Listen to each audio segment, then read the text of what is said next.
Guys, this is a reading for the Divine Feminine.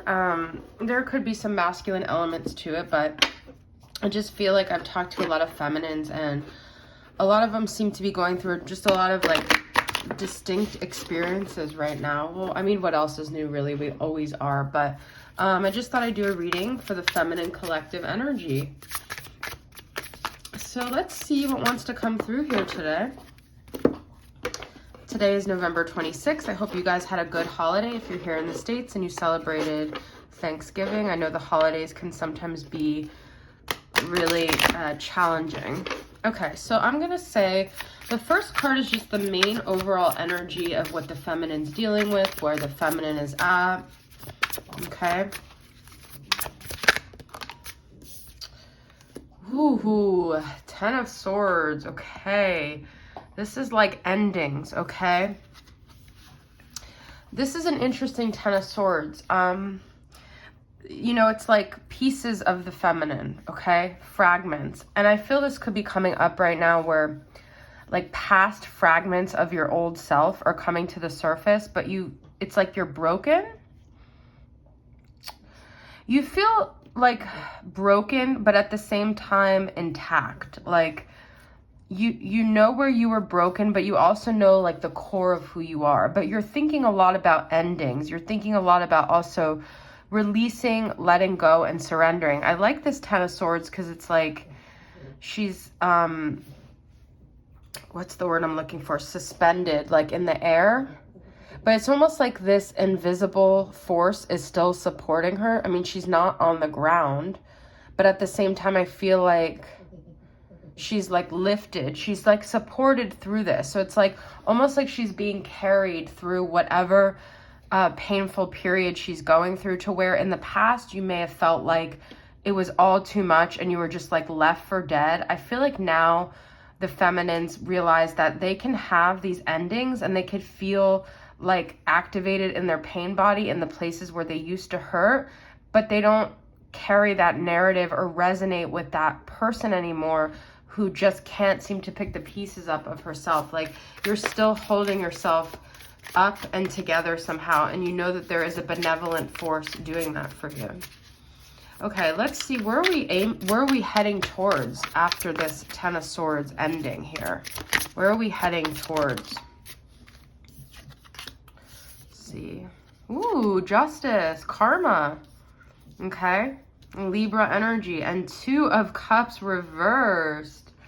Wow, guys. So I've talked to a lot of feminines and a lot of them feel this feeling like something is about to happen. There's that, not like an impending doom, but like something is coming, right? So I feel like feminines could be feeling like there's about to be some karmic resolution to a partnership that just left them kind of hanging, kind of unsure, kind of in the like ambivalent space. Okay, so it's like I feel like the feminine in her or his, you could be a feminine energy and be a masculine gender, right? But whoever you are, within this sense of self, within this peace, within this, like you're the calm within the storm. It's like there are storms going around you, but you know that you are the one that is supposed to be holding the torch, holding the calm, holding the peace, and that no matter what happens, you've seen how you can get through anything, even this disconnect from who you thought was your ultimate counterpart, this 2 of Cups reverse, right? So you've seen how things do balance out. Maybe you haven't had justice in the sense of that love dynamic, but you've seen how karma has played out in your life. And so there's this sense of peace. Like Justice is Libra. It's all about harmony and peace. So you kind of see how things are coming together. I didn't ask what I was specifically asking. I'm going to see a lot of these are reversed. I'm taking them upright. Look at this, the Lovers and the Hermit. So you realize that your journey has been a lot about you finding self-love within your solo journey, right? The answers are within. The answers to this could be the twin flame dynamic. The answers within all these steps you've been taking, all these places you've been going. You see the steps here, and like you're the lotus flower. You are like this this, God, I actually don't really know. I know the lotus has such a significant meaning, and I can't think of what I want to say right now, but I just feel like you guys have already learned how to find the sun within all of your dark moments. Like, you've realized that no matter how bad something seems, things always are transmuting. You're always changing, and you're always finding the seed of wisdom within every situation. So, what's like another challenge that the feminine is facing right now? And you're hopeful, you know? Look at this. These are 2 10s. So definitely at the end of a cycle. I mean, we're nearing the end of the actual calendar year, so that's something too. And then we have that solstice coming up. So 10 of Wands, you know?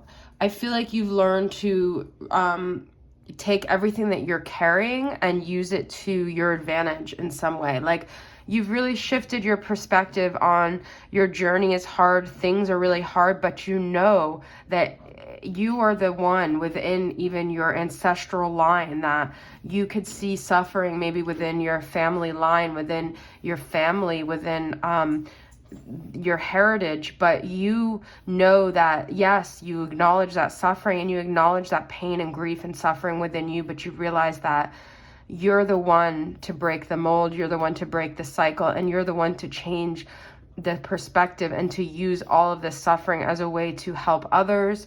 I mean, if you are a feminine and you're not really assisting others, if you're truly just in hermit mode and you're isolating and you're not creating anything positive out of your pain, you're really doing a disservice to yourself and to others, because that is truly why we are here, to shine our light for others. Of course, to find our own light and to recognize our sovereignty and to recognize our own human experience and to learn how to love ourselves deeply, but also to assist others on their path. I usually don't do whole readings with the tarot deck, but today I'm feeling it. So this was going to be what can assist the feminine right now. I'm not taking reversals because it's all like, see, this is something I wanted to discuss too, a big thing of respect and equality and giving what you're receiving has been coming up. And so a lot of feminines are really thinking about like where they're giving their energy. Is it appreciated? Is it valued? And are they sacrificing themselves in an area where that energy is not held sacred? And where can they channel that energy in a more positive way, where they go where you are loved, right? Go where you are celebrated.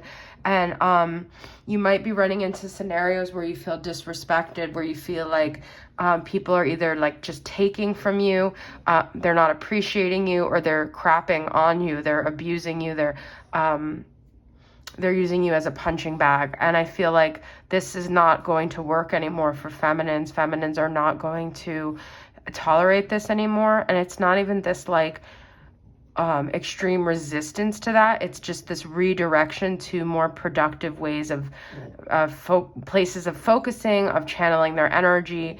And it's almost like even if they want to sit and focus on areas where they're not having reciprocation, they don't really have the time, because the universe is moving so rapidly and there's so many areas that need for them to be showing up. So you're not going to have the time really to sit and dwell on areas that are not really fruitful, because right now your energy and your focus is really needed. I was going to use another deck, but I am just being called to use more tarot here. So what's something we can keep in mind as the final energy? I'm feeling like the star kind of energy of like hope, healing. But let's see what comes through. Final energy for feminines, no reversals. There's a lot about the past. You see the Wheel of Fortune. There's a lot about the past and how we're supposed to be really releasing. And I did kind of this thing, I didn't actually post it yet, but just kind of recognizing the areas where you're powerless to change anything. You're powerless to change other people's perspectives. You're powerless to make anyone see anything. You're powerless to necessarily get others to understand where you're at. but you are the master of your own ship and you are the captain of your own soul. And there are areas that you get a decision. There are areas that you get to decide, such as where you place your focus, where you place your energy. Things are shifting, and we have to just release and surrender and let go of the past, let go of old narratives that we have of ourselves, that we find ourselves running into as the days unfold. We see situations where we are being tested to either buy into that old narrative of ourselves and continuously get triggered, or to rise above and redefine ourselves within our world and redirect our ship and know that we are the ones directing our ship. So I think that's amazing that the Wheel of Fortune is the last one, because that's a lot about like destiny and where we're going, and how things are shifting and changing, and how we are co-creating with the energies around us, and how we're using things as ways to propel us forward rather than to stay stagnant. All right, feminine, so that's your reading. I hope it resonates. Thank you so much for tuning in, and I'll see you guys next time. Bye.